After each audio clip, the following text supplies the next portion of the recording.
Assalamualaikum warahmatullahi wabarakatuh. Saya Rizky Ainuna dengan NIM 20070161666 akan mempresentasikan materi mata kuliah perkembangan anak dan remaja berkebutuhan khusus kali ini, yaitu materi pengertian disleksia, diskalkulia, dan disgrafia.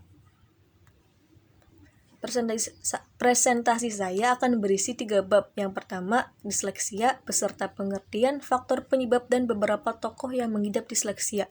Bab yang kedua ada diskalkulia beserta pengertian dan faktor penyebabnya, dan yang terakhir ada disgrafia beserta pengertian dan faktor penyebabnya.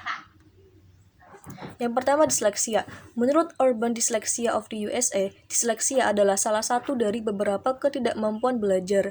Disleksia ditunjukkan dengan kesulitan dalam aspek-aspek bahasa yang berbeda, termasuk problem membaca, problem dalam memperoleh kecakapan dalam menulis dan mengeja.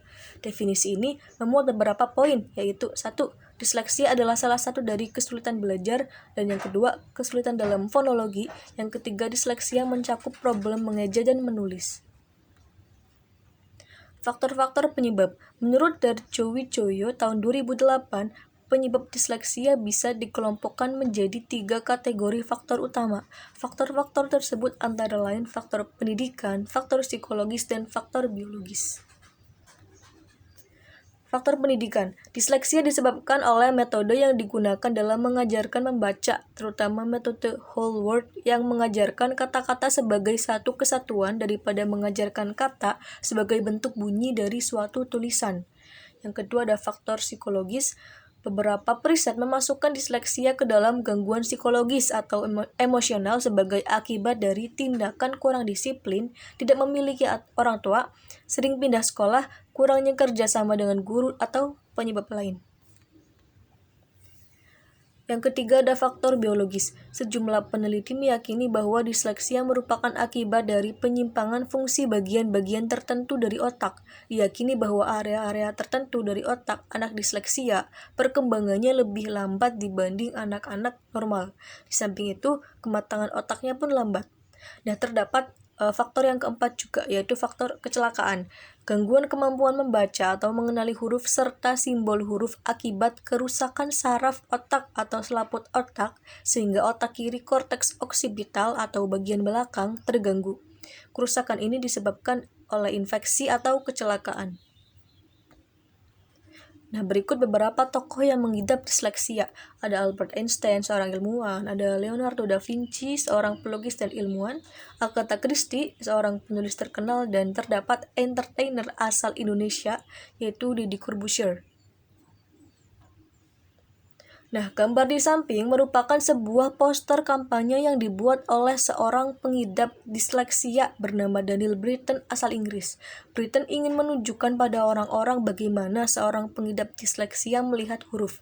Dia mengatakan bahwa pengidap disleksia tidak melihat huruf dan angka yang melompat-lompat di atas kertas. Disleksia hanya memecah komunikasi antara mata dan otak.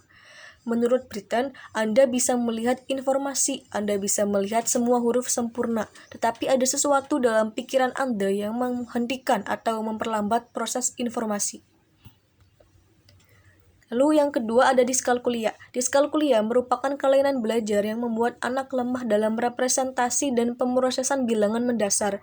Gangguan matematika atau diskalkulia dikelompokkan menjadi 4 keterampilan, yaitu 1. Keterampilan linguistik yang berhubungan dengan mengerti istilah matematika dan mengubah masalah tertulis menjadi simbol matematika.